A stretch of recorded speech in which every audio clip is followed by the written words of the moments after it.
అనామిక నందగోపాల్ చేసిన మోసానికి కారణం రుద్రాని అని సాక్ష్యాలతో నిరూపించిన కావ్యరాజ్. షాక్లో రాహుల్, ఆనందంలో అపర్ణ రాజ్, ఇందిరాదేవి. ఇంతకు ఏం జరిగింది? అసలు అనామిక నందగోపాల్ చేసిన మోసానికి రుద్రాని అని సాక్ష్యాలతో కావ్యరాజ్ ఎలా నిరూపించారు? ఇదంతా కూడా వీడియోలో చూసి తెలుసుకునేద్దాం. బ్రహ్మముడి అప్కమింగ్ ఎపిసోడ్స్లో ఏం జరగబోతుందో ముందుగా తెలుసుకోవాలి అనుకుంటే వీడియోని లైక్ చేయండి, ఛానల్ని సబ్స్క్రైబ్ చేసుకోండి, పక్కనే ఉన్న బెల్ సింబల్లో ఆల్ పై క్లిక్ చేయండి. ఎలా చేయడం వల్ల అందరికంటే ముందుగా చూడవచ్చు. మొత్తం మీకు చూసుకున్నట్లయితే ఇంకా కావ్యను అపర్ణ కూడా అసహించుకోవడం మొదలు పెడుతుంది. అత్తయ్యకి ఎలా చెప్పాలి ఈ విషయాన్ని, నేను చెప్పలేను, పైగా అత్తయ్య నా మీద చాలా కోపంగా ఉన్నారు అని చెప్పి కావ్య బాధపడుతూ ఉండగా, ఏంటి కళావతి, ఏంటి దేని గురించి ఆలోచిస్తున్నావు? అమ్మ అన్న మాటల గురించా? మమ్మీకి నిజం తెలియదు కాబట్టి నిన్ను అపార్థం చేసుకుంది. మనం ఈ ప్రాబ్లం నుంచి బయటపడి ఆ నందగోపాల్ ఎక్కడున్నాడన్న విషయం తెలిస్తే మనం ప్రాబ్లం ఏమీ లేకుండా అప్పుడు అసలు విషయం చెప్తాం కదా. అప్పుడు నిన్ను అపార్థం చేసుకున్న వాళ్ళంతా కూడా అర్థం చేసుకుంటారు. అది కాదండి, అమ్మమ్మ గారు పిలిచి తన నగలు ఇవ్వబోయారు అనగానే, అంటే నానమ్మకు తెలిసిపోయిందా అనగానే తెలిసినట్టే ఉంది, కానీ తెలిసి తెలియనట్టే మాట్లాడారు. నన్ను పిలిచి నువ్వు ఏ విషయం దాచిపెడుతున్నావో నాకు తెలుసు, నువ్వు దాయాలనుకున్నది మంచిది కాబట్టి నీకు నేను సపోర్ట్గా ఉంటాను అంటూ అమ్మమ్మ గారు చెప్పారండి అని చెప్పనేసరికి, అవునా, నానమ్మకైతే విషయం తెలిసిపోయిందనమాట. నువ్వు నేను మాట్లాడుకున్నప్పుడు ఎప్పుడో నానమ్మ వినేసి ఉంటుంది అని చెప్పి ఇంకా రాజ్ అయితే అనేసరికి, సరే మనం రేపు ఉదయాన్నే హరిశ్చంద్ర ప్రసాద్ గారికి మిగిలింది కూడా ప్రాజెక్టు సబ్మిట్ చేయాలి కదా, ఆ పీపీటీ రెడీ అయిపోయింది అనగానే, ఇప్పుడే చేసేస్తాను, కంప్లీట్ చేసి పడుకుంటాను కానీ, సరేనండి నేను వెళ్ళి మీకు పాలు తీసుకొస్తానంటూ కావ్య వెళ్ళి రాజ్కి పాలు తీసుకొస్తుంది. ఇంకా రాజ్ పీపీటీ రెడీ చేసి మరుసటి రోజు ఉదయాన్నే హరిశ్చంద్ర ప్రసాద్కి చూపించడానికి వెళ్తారు. ఇంకా అలా వెళ్ళిన తర్వాత హరిశ్చంద్ర ప్రసాద్ గారికి చూపించడంతో ఆయన మరొక 5 కోట్లు అడ్వాన్స్ అడిగేసరికి, అట్లీస్ట్ మీరు 10 కోట్లైనా అడ్వాన్స్ ఇస్తారని అనుకున్నామండి అని చెప్పనేసరికి, ఇద్దామనే అనుకున్నాను కావ్య, కొంచెం అమౌంట్ టైట్గా ఉంది, ఒక 2-3 డేస్లో అమౌంట్ అడ్జస్ట్మెంట్ అవ్వగానే మిగిలిన 5 కోట్లు చెక్ పంపిస్తానని, సరే సార్ అని చెప్పి ఇంకా రాజ్ కావ్య 5 కోట్లను జాగ్రత్తగా ఉంచాలి, మనం మిగిలిన ప్రాజెక్ట్కి కూడా ఆల్రెడీ గోల్డ్ కొనేసి ఉంచాం కాబట్టి ఈ 5 కోట్లలో మిగిలిన 15 కోట్లు వేసి సెకండ్ ఈఎంఐ కూడా పే చేయాలి అనగానే, అలాగే ఇంట్లో కూడా కొన్ని ఖర్చులున్నాయి, దానికోసం కూడా మనం అమౌంట్ పక్కన పెట్టాలి అని చెప్పాను. కానీ అవునండి, ఇంట్లోకి సరుకులన్నీ అయిపోవచ్చాయి, అవన్నీ కూడా తెప్పించాలి, ఆల్రెడీ శాంతకు చెప్పాను ఏమేం కావాలో లిస్ట్ రాసుంచమని అని చెప్పనేసరికి, మరి ఇంట్లో వాళ్ళంతా లిస్టులు ఇస్తారు కదా అనగానే, ఈ నెల నుంచి అలాంటి లిస్టులు తీసుకోము, కేవలం వంటగదికి ఏం కావాలో అవి మాత్రమే తెప్పిస్తాము అంటూ రాజు కావ్య ఇద్దరు మాట్లాడుకుంటూ ఉండగా, నందగోపాలు పలానా చోట ఉన్నాడని ఇన్స్పెక్టర్ కాస్త ఫోన్ చేస్తాడు.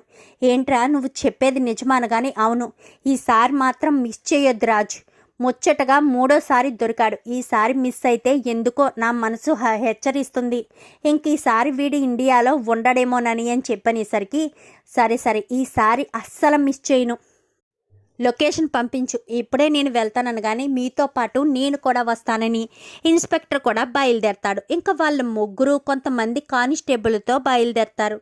ఇంకా అక్కడ పార్టీ చేసుకుంటారు. ఏంటంటే రుద్రాని, అనామిక, సామంతు, ఇటు నందగోపాల్, వీళ్ళ నలుగురు కూడా పార్టీ చేసుకుంటారు. ఎందుకంటే కావ్యరాజులు ఇంట్లో వాళ్ళందరికీ దూరం అయిపోతున్నారని, పైగా ఫస్ట్ ఈఎంఐ కట్టేశారు కాబట్టి ఇంకా 4 ఈఎంఐలు కడితే మనకు రావాల్సిన 100 కోట్లలో మనం పంచుకోవడానికి నందగోపాల్ ఆస్తులన్నీ సేల్ చేయడానికి సిద్ధం చేస్తున్నాడని ఎప్పుడైతే అనామిక ఫోన్ చేసి రుద్రానికి చెప్తుందో, రుద్రాని కాస్త బయలుదేరి వెళ్ళి పార్టీ చేసుకుంటారు. ఇంకా ఈ ఇన్స్పెక్టర్కి వాళ్ళు ఎక్కడున్నారన్న విషయం తెలిసింది కదా. అలా తెలియడంతో అందరూ కూడా అక్కడికి వెళ్తారు. వెళ్ళేసరికి రుద్రాని అందరూ కూడా హ్యాపీగా ఎంజాయ్ చేస్తూ ఉంటారు.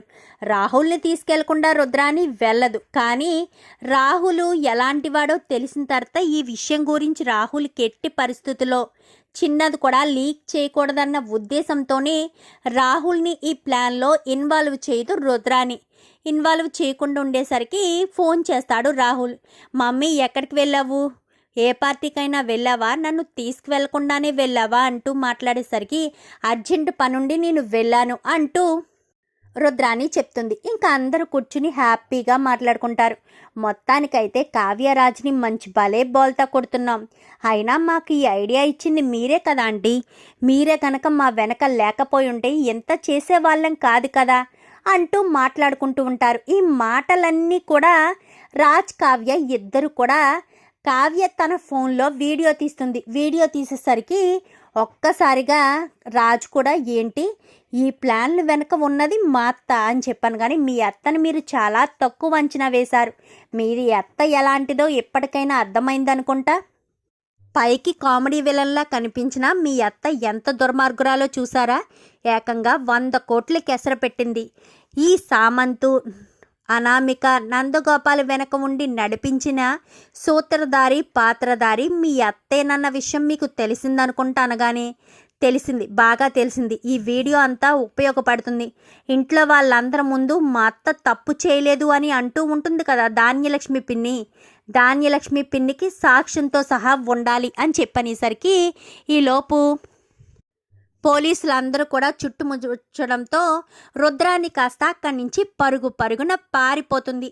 ఎంత పట్టుకోవాలని ప్రయత్నించినా కానీ రుద్రాన్ని పారిపోతుంది. అనామిక, సామంతు, నందగోపాల్ అందరూ కూడా దొరికేసేసరికి, సారీ రాజ్, మీ అత్త పారిపోయింది అనగానే, పారిపోతే ఎక్కడికి వెళ్తుంది, ఇంటికే కదా వెళ్తుంది. మా అత్త సంగతి నేను చూసుకుంటాను. ముందు వీళ్ళ ముగ్గురిని అరెస్ట్ చేసి జైల్లో పడేయండి. వీళ్ళ ముగ్గురి మీద నేను కంప్లైంట్ ఇస్తున్నాను. నందగోపాల్ గారిని మాత్రం ఎట్టి పరిస్థితుల్లో వదిలిపెట్టద్దు. ఆ 100 కోట్లు కక్కే వరకు వీడు మాత్రం వదిలిపెట్టకూడదని కానీ నేను చూసుకుంటాను రాజ్ అంటూ ఇన్స్పెక్టర్ కాస్త అందరినీ అరెస్ట్ చేసి తీసుకువెళ్ళిపోతారు.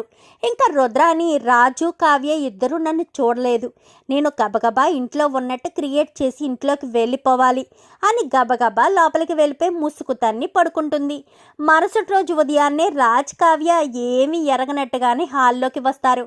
ఏంటత్తా చాలా నీరసంగా కనిపిస్తున్నావు, రాత్రంతా నిద్రపోలేదా, లేక రాత్రులు జాగింగ్ చేయడానికి వెళ్తున్నావా అనగాని, ఏంటి రాజ్, నేను రాత్రంతా గదిలోనే ముసుగు తన్ని పడుకున్నాను, నాకు అసలే ఒంట్లో బాగోలేదు, అయినా ఇంట్లో నాకు ఏమైనా కానీ ఎవరు పట్టించుకోరు కదా అని చెప్పాను. కానీ అవునవును, నీకేమైనా ఎవరు పట్టించుకుంటారు, ఎంతసేపు స్వార్థంతో కూడిన ఆలోచనలే కదా ఉంటాయి నీకు, అందుకే నిన్నెవరు పట్టించుకోరు. మమ్మీ, డాడీ, మీకు ఒక విషయం చూపించనా, ఒక వీడియో చూపించనా అంటూ వీడియోని చూపించేసరికి ఆ వీడియో చూసి ఒక్కసారిగా రుద్రాని వంక చాలా కోపంగా చూస్తారు. తర్వాత ధాన్యలక్ష్మికి, ఇందిరాదేవికి, ప్రకాశానికి చూపిస్తారు.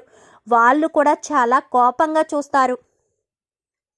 ఏంటి రాజ్, కావ్య ఏం చూపిస్తున్నారు, మీరంతా ఎందుకు అంత సీరియస్గా నా వంక చూస్తున్నారు అని చెప్పనగానే వీడియోని కాస్త తిప్పి సెల్ల వాళ్ళ వైపు పెట్టేసరికి ఒక్కసారిగా షాక్ అయిపోతుంది రుద్రాని. ఏంటి ఇప్పుడు మాట్లాడండి, ఇదేంటో మీకు తెలియదు కదా అంటూ మాట్లాడేసరికి అది అనగానే, ఇన్ని రోజులు మేము ఎందుకు ఇంత తక్కువగా ఖర్చు పెడుతూ ఇంతలా ఎందుకుంటున్నామో తెలుసా, తాతయ్య గారు ఇచ్చిన మాటని నిలబెట్టడం కోసమే.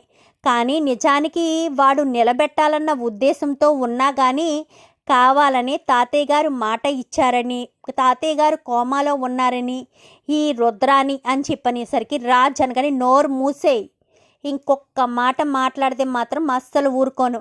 ఈ రుద్రాని, ఆ అనామిక, ఆ నందగోపాల్ గాడు ముగ్గురు కలిసి ఆ సామంతగాడు గెస్ట్ హౌస్లో నలుగురు మందు పార్టీ చేసుకుంటూ మమ్మల్ని బోల్తా కొట్టించారని, 100 కోట్లు మేమే కట్టాక వాళ్ళు ఆ 100 కోట్లని 4 వాటాలు పంచుకుని హ్యాపీగా ఎంజాయ్ చేద్దామని ప్లాన్ చేసుకున్నారు. వాడి సిమ్ యాక్టివేట్ అవ్వడంతో వాడు ఎక్కడున్నాడనేది ట్రేస్ అవుట్ చేసి మేము అక్కడికి వెళ్ళాం కాబట్టి వాళ్ళ వెనకున్న సూత్రధారి పాత్రధారి ఈవిడన్న విషయం తెలిసింది, లేకపోయి ఉంటే తెలిసుండేది కాదు అంటూ రాజ్ మాట్లాడేసరికి ఇందిరాదేవి అయితే రుద్రాని చంప చెల్లు మనిపిస్తుంది. ఎంత దుర్మార్గురాలువే, నా ఇంట్లో నిన్ను పెంచడం నా బుద్ధి పొరపాటు, మా ఆయన ఆ రోజు జాలిపడి నిన్ను ఇంటికి తీసుకొచ్చడమే మా బావ చేసిన తప్పు అని చెప్పనేసరికి ఇన్ని రోజులు ఈ రుద్రాని మాటలు విని నేను పెద్ద తప్పు చేశాను అత్తయ్య. ఇది ఎలాంటిది ఇప్పుడు నాకు బాగా తెలిసింది. ఆస్తిలో వాటా అంటూ ఏకంగా 100 కోట్ల రూపాయలు నొక్కేయడానికి ఎంత పెద్ద ప్లాన్ చేసిందో. పరాయి వాళ్ళతో కలిసి ఇంట్లో వాళ్ళని మోసం చేయాలనుకుంటున్నావా అంటూ ధాన్యలక్ష్మి అనగానే ఎవరు పరాయి వాళ్ళు, ఎవరు ఇంట్లో వాళ్ళు? ఇదేమన్నా మన ఇంట్లో మనిషా, మన ఇంటి ఆడబడుచా? దీనిది పరాయి రక్తమే కదా, దీనిది స్వార్థ బుద్ధి. వాళ్ళ నాన్న అమ్మ ఎంతో మంచివాళ్ళు, మరి దీనికెందుకు ఎంత స్వార్థ బుద్ధి వచ్చిందో నాకు అర్థం కావట్లేదు అంటూ అపర్ణ అయితే అంటుంది. చూద్దాం మరి రాబోయే ఎపిసోడ్స్లో ఇలాగే జరగాలని. వాళ్ళ వెనక ఉండి నడిపించేది రుద్రాని అని అందరి ముందు రాజ్ కావ్య నిరూపించాలని మీరు కూడా కోరుకుంటే వీడియో నచ్చితే లైక్ చేయండి, ఛానల్ని సబ్స్క్రైబ్ చేసుకోండి, పక్కనే ఉన్న బెల్ సింబల్లో ఆల్ పై క్లిక్ చేయండి. ఎలా చేయడం వల్ల అందరికంటే ముందుగా చూడవచ్చు.